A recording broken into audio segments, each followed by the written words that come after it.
Yang seperti ini itu kimia benar.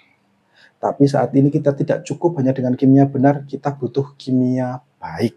Ya apa caranya kimia baik? Kimia baik adalah kimia yang peduli bahwa kita tidak boleh membuang atau sengaja membuang dan membuat limbah secara berlebihan.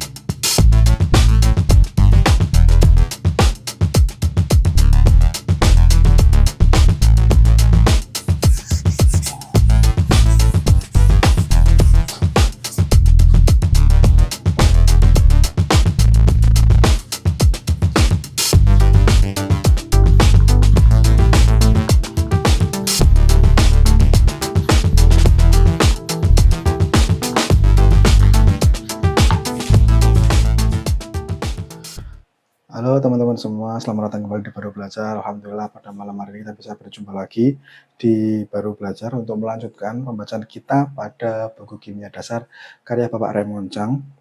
Namun seperti biasa, mari kita mulai pembicaraan ini dengan bikin Fatihah terlebih dahulu agar kita mendapatkan ridho dan berkahnya.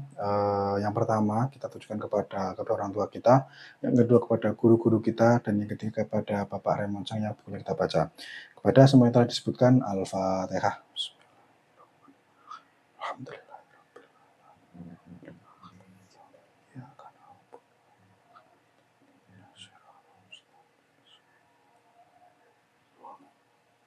Amin. Malam hari ini kita akan berbicara tentang reaksi pembatas teman-teman semua. Jadi ini adalah subbab terakhir di bab stoikiometri seperti yang saya sampaikan minggu lalu. Tapi sebenarnya ada dua topiknya di subbab ini, yakni reaksi pembatas dan hasil reaksi. Tapi saya akhirnya memutuskan untuk baca satu aja dulu biar tidak banyak-banyak. Karena seperti prinsip kita, ya dikit-dikit aja, yang penting istiqomah. Tidak usah terburu-buru, gak apa-apa ngajinya sebentar gitu, yang penting tetap belajar gitu ya. Oke, jadi kita akan berbicara tentang reaksi pembatas atau dalam bahasa Inggris itu disebut limiting reagent. Oke, kita perlu tahu dulu bahwa gini, kita akan mulai dari seorang kimiawan itu dalam melakukan sebuah aktivitas atau kerja di lab dalam sintesis itu ya, mungkin khususnya dalam sintesis itu kan mengharapkan sebuah hasil yang sangat optimum, sangat banyak, sangat optimum. Beda sih optimum dengan banyak. Intinya adalah bahwa sebenarnya kimiawan itu dalam melakukan sintesis dia itu berharap hasilnya akan optimum. Tapi di lab itu situasinya kadang-kadang tidak lantas ideal atau tidak dibuat sangat ideal. Ada beberapa faktor dan bahkan faktornya itu di luar dunia kimia itu sendiri. Yang pertama seperti ini, karena di lab itu kita kerja ya sebenarnya seperti masak, banyak trial and error, banyak mencoba. Kadang-kadang memang kimiawan itu tidak sangat rigid untuk menghitung semua jumlah mol dalam proses reaksinya, sehingga biasanya reaksi kimia itu dilakukan tidak dalam keseimbangan stoikiometris. Oke, misalnya kita gini lah ya, ada reaksi ini, taruhlah 1A itu bereaksi dengan 2B, hasilnya adalah 1C ditambah 1D. Ini adalah perumpamaan, jadi ini kita punya 1 molekul A, 2 molekul B, ini bereaksi hasilnya adalah 1C dan 1D. Yang kita harapkan itu yang ini. Nah, kita misalnya di atas kertas itu kita bisa menentukan, bisa menghitung, bisa ketahui perbandingan yang ideal atau yang setara secara stoikiometri. Tetapi keadaan di lab itu tidak semua reaksinya itu dilakukan dengan cara seperti ini. Itu yang pertama. Yang kedua, kita perlu tahu bahwa kadang-kadang bahan kimia itu harganya sangat mahal. Nah, ini yang tadi saya maksud bahwa alasannya itu kadang-kadang di luar konteks kimia, itu juga perlu kita pertimbangkan. Kadang-kadang ada bahan itu yang sangat mahal, yang misalnya harganya itu ya 1 gram, 2 gram itu sudah jutaan, itu ada dan sehingga kita ingin semua bahan yang mahal itu benar-benar habis untuk reaksi. Jadi misalnya gini, misalnya ini kita punya bahan, nah ini misalnya ini yang mahal ya. Ini adalah bahan yang mahal, tur mahal, tur butuh banyak, itu kan karena di sini 2 mol. Nah, misalnya kita dalam kondisi yang seperti ini, orang akan berpikir bahwa oke, karena ini mahal dan kita itu ingin C ini terbentuk secara optimum, kita harus gimana caranya ini optimum, kan seperti itu. Bagaimana caranya C ini optimum adalah dengan memastikan bahwa bahan si yang mahal ini, yang B ini benar-benar habis. Ketika ini semua habis, kita akan dapatkan hasil yang paling banyak atau paling baik. Sehingga caranya gimana? Ya apa caranya memastikan bahwa si B ini akan habis? Caranya adalah kita buat A ini sangat banyak. Biasanya itu dibuat jenuh atau lewat jenuh, oversaturated. Ketika ini sangat banyak, kita asumsikan bahwa jumlahnya akan lebih banyak daripada yang mahal ini, sehingga bahan yang mahal ini akan benar-benar habis. Nah, ini adalah beberapa kondisi yang biasa terjadi atau ditemui di laboratorium. Karena yang seperti ini, kita akhirnya berkenalan dengan reaksi, kita akan berkenalan dengan bahan apa yang akan habis terlebih dahulu dan bahan apa yang akan sisa. Di sini, karena kita itu membuat ini sangat banyak, berarti kombinasi antara A dan B ini akan membuat B habis. Kan seperti itu. Sebentar.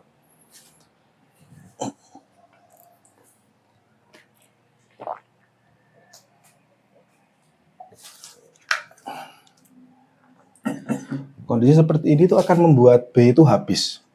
Nah, kondisi yang habis seperti ini, inilah yang disebut dengan reaksi pembatas atau dalam bahasa Inggris disebut limiting reaction. Jadi dalam sebuah reaksi yang mana dia itu akan habis, itu yang disebut dengan reaksi pembatas.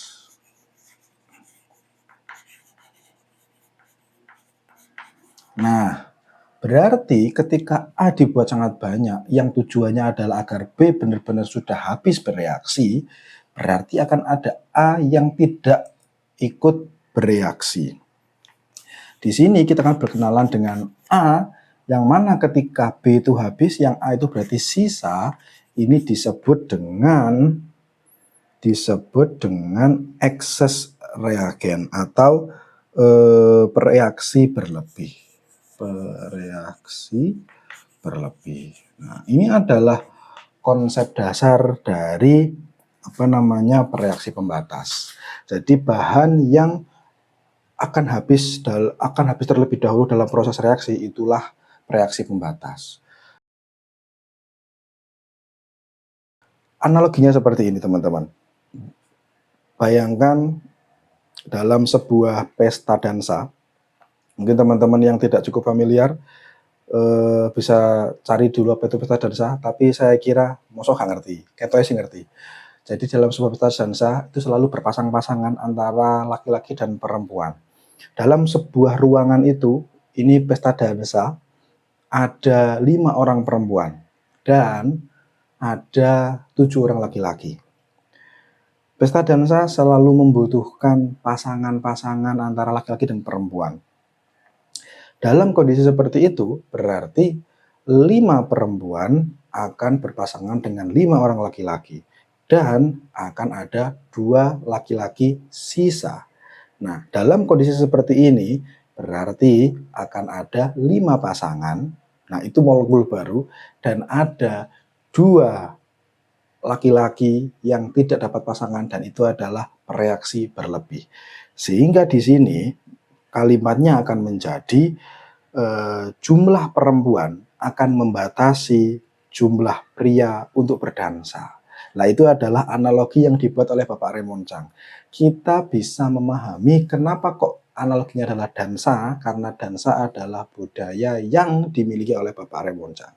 Sebenarnya kita bisa kontekskan dengan kehidupan kita sehari-hari. Kira-kira apa ya yang berpasangan itu?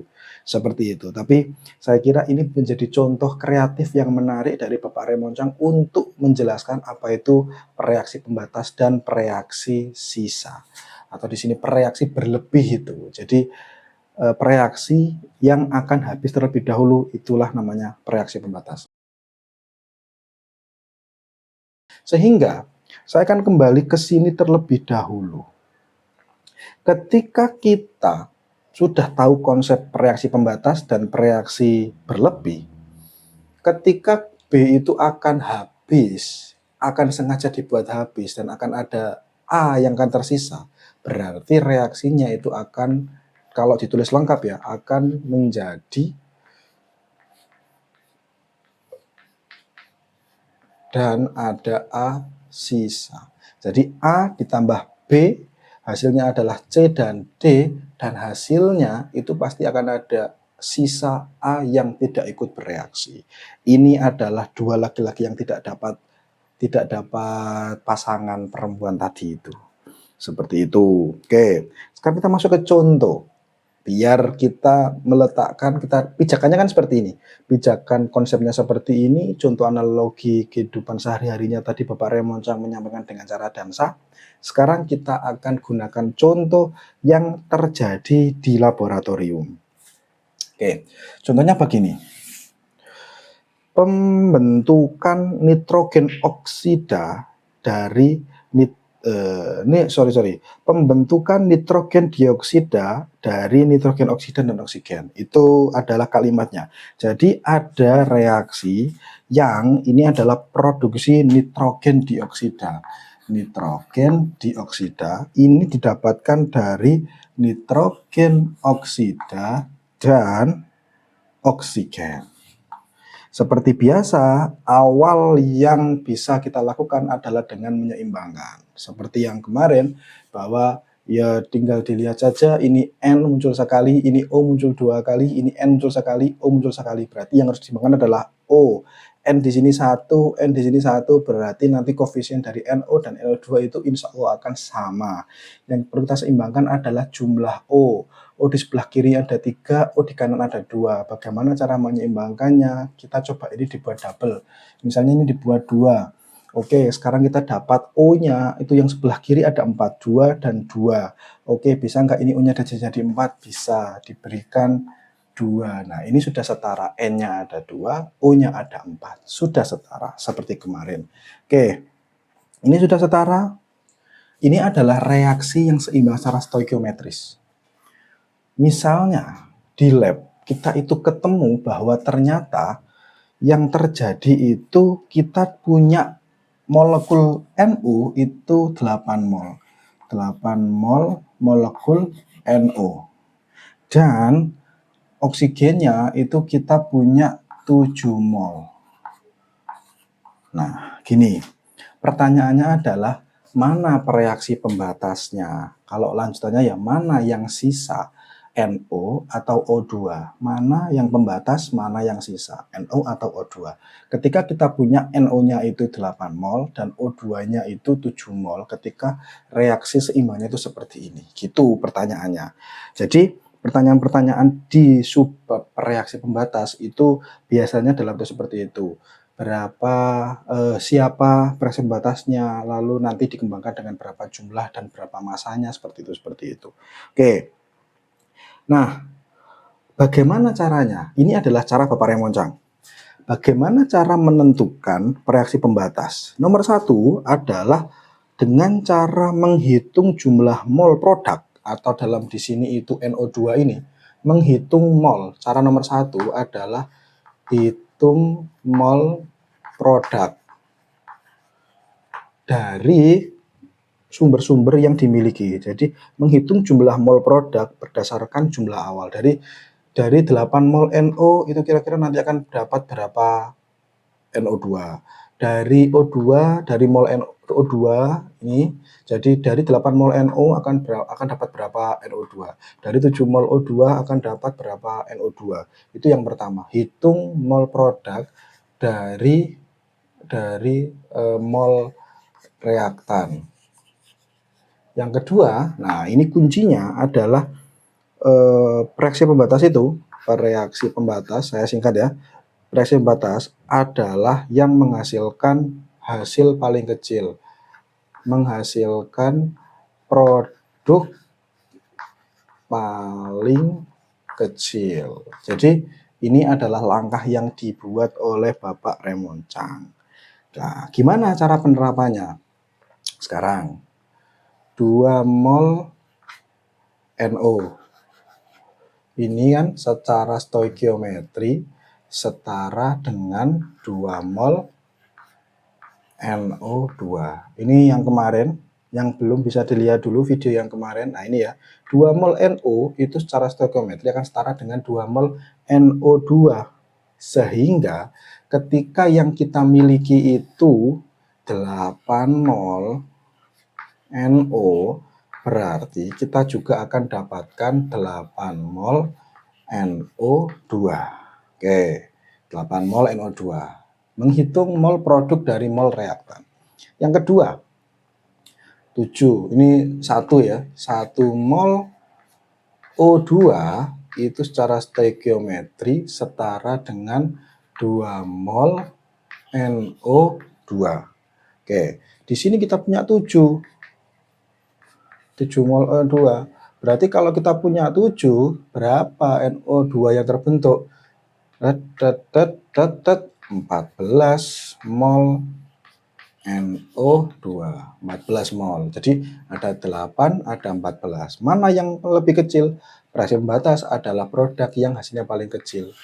Berarti reaksi pembatasnya adalah NO. Nah, ini adalah reaksi pembatas. Nah, sisanya yang sisa yang sisa itu O2. Ini adalah yang reaksi berlebihnya. Ini adalah Bapak Raymond Chang, cara Bapak Raymond Chang. Lah, berarti ada cara yang lain? Ada. Teman-teman bisa buat cara sendiri. Nah, saya juga punya cara sendiri, cara gatuk-gatuk pikiran saya sendiri. Kalau cara saya gini. Nah, kalau diberi 8 mol, yang ini, berarti kan ini 2:1 ya. Kalau ini diberi 8 mol, seimbangnya itu kan berarti dengan separuhnya 8 toh. 4. Lah kok diberi 7, berarti dia pasti berlebih. Wes, itu cara saya. Dari sini saya sudah tahu bahwa reaksi batasnya mesti NO. Ketika ini diberi 8, nah ini 2. Lah ini tuh separuh nih. Berarti kalau ini 8, harusnya O2 itu 4. Lah kok diberi 7, berarti lebih. Nah, berarti ini NO2-nya, NO-nya ini yang reaksi pembatas. Atau dibalik.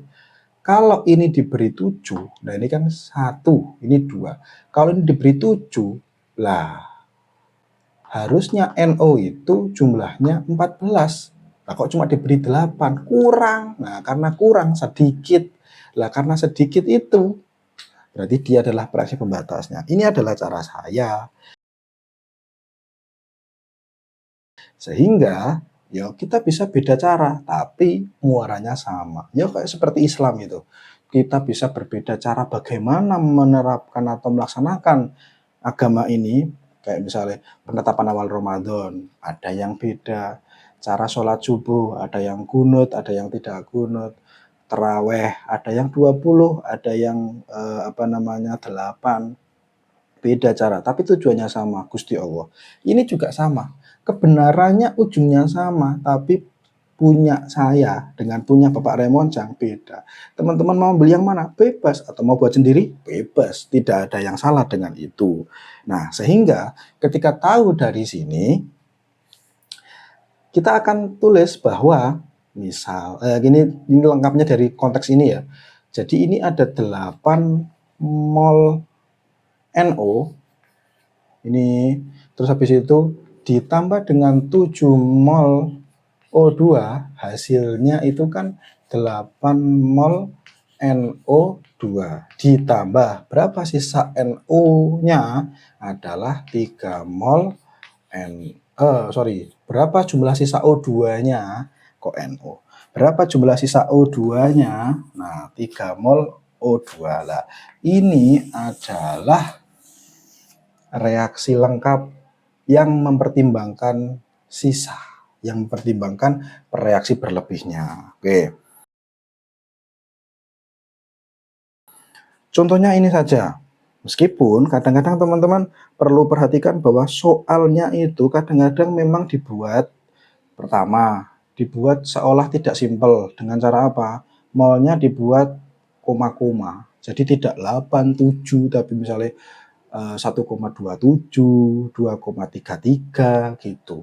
Seperti itu. Jadi pertama kadang-kadang soalnya dibuat tidak simpel. Terus yang kedua, kadang-kadang yang ditanyakan itu bukan mol, tapi masanya. Kadang-kadang dalam bentuk gram, kadang-kadang dalam bentuk liter. Ingat, tidak perlu terkecoh, tinggal ingat persamaan N sama dengan gram per mr.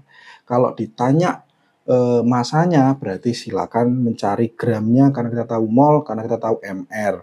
Terus kadang-kadang pertanyaannya itu bukan tanya mana fraksi pembatasnya, tapi berapa gram sisanya. Dalam konteks ini berarti kalau sudah ada ini pertanyaannya adalah sisa gramnya O2 itu berapa. Nah, seperti itu. Jadi kita harus mencari mol dulu dari sisanya, habis itu kita konversi ke massa seperti itu. Jadi ada banyak sekali modifikasi-modifikasi yang mana itu tidak perlu mungkin teman-teman akan dikecoh di situ, tapi dengan basic, dengan prinsip dasar yang dipahami, insya Allah tidak terkecoh. Itu, oke.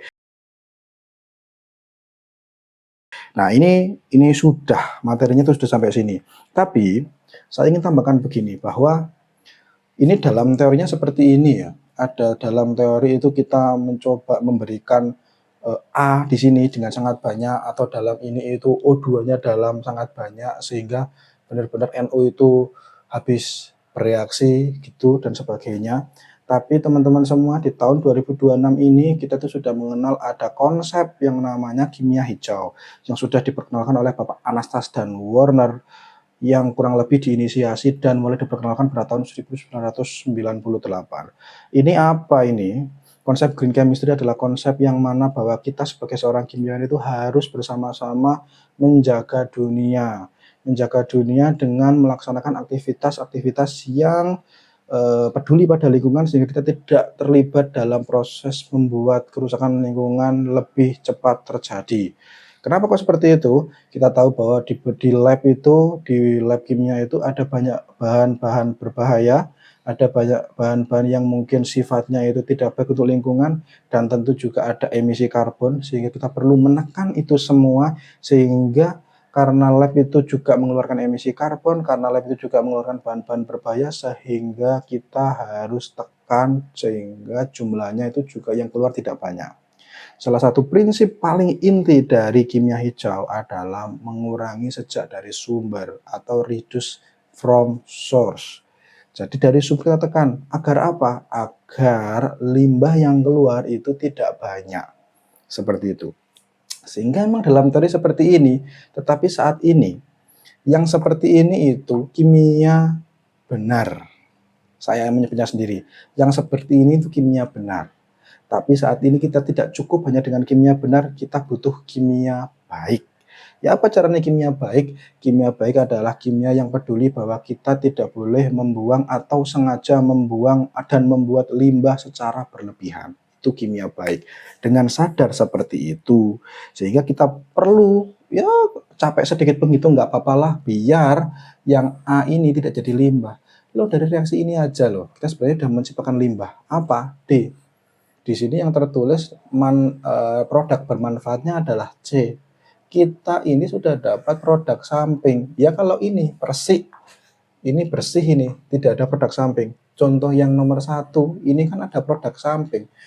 Ini pas pun itu kita sudah membuang limbah, apalagi ini dibuat berlebihan dan tidak dihitung sehingga nanti muncul limbah tambahan yang tidak dapat digunakan. Sehingga saat ini kimia itu lebih baik ngitung biar jumlah limbah yang keluar itu bisa ditekan. Ini dilakukan di lab dan juga kita lakukan di luar lab. Contohnya seperti bawa tumbler. Ketika tadi nah ini misalnya saya membawa tumbler untuk minuman, ini adalah konsep menekan limbah sedari awal. Memang mengurangi limbah dari awal. Dengan kita menggunakan tumbler untuk tempat minum, berarti kita tidak membuang limbah botol plastik sekali pakai untuk minum. Nah, seperti itu. Contoh lain misalnya jalan kaki. Jalan kaki itu, kenapa kita jalan kaki? Bandingannya misalnya dengan naik motor. Kita sengaja tidak membuang emisi karbon dari knalpot. Sehingga kita itu menekan jumlah limbah atau tidak mengeluarkan limbah dari penggunaan kendaraan bermotor karena kita menggunakan kaki. Nah itu. Terus misalnya tidak fast fashion. Kita tidak lantas setiap bulan beli atau setiap ada tren terbaru beli, itu tidak seperti itu, tidak fast fashion, tapi yo selagi kita butuh kita beli, selagi hanya pengen-pengen kita tahan, tidak menuruti fast fashion. Itu adalah 3 kegiatan yang biasa kita lakukan untuk menekan jumlah limbah yang dilakukan juga di lab. Konsepnya disebut 12 prinsip green chemistry. Seperti itu teman-teman. Jadi itu adalah kondisi kita saat ini, kita perlu menjaga kondisi lingkungan. Jadi ini adalah teorinya dan kita bisa kontekskan dengan kehidupan sehari-hari. Oke, sudah cukup teman-teman. Terima kasih untuk pertemuan pada malam hari ini. Semoga menjadi bermanfaat ya untuk kita semua, untuk saya, untuk teman-teman semua. Kita jumpa lagi minggu depan dengan topik yang terakhir. Ya, minggu depan topik yang terakhir. Minggu depannya itu sudah masuk pas apa belum ya? Saya belum cek ini. Kita lihat aja. Dan kita juga masih belum tahu ini akan lanjut di bulan puasa atau ganti ngaji. Atau ganti pasanan itu ngajinya. Ganti dulu kitab apa gitu kita nggak tahu. Kita lihat aja besok moodnya seperti apa. Terima kasih. Sampai jumpa lagi minggu depan teman-teman semua. Semoga bermanfaat. Kita tetap dengan prinsip diri kita saja yang penting istiqomah. Tetap belajar meskipun sebentar. Saya akhiri. Assalamualaikum warahmatullahi wabarakatuh.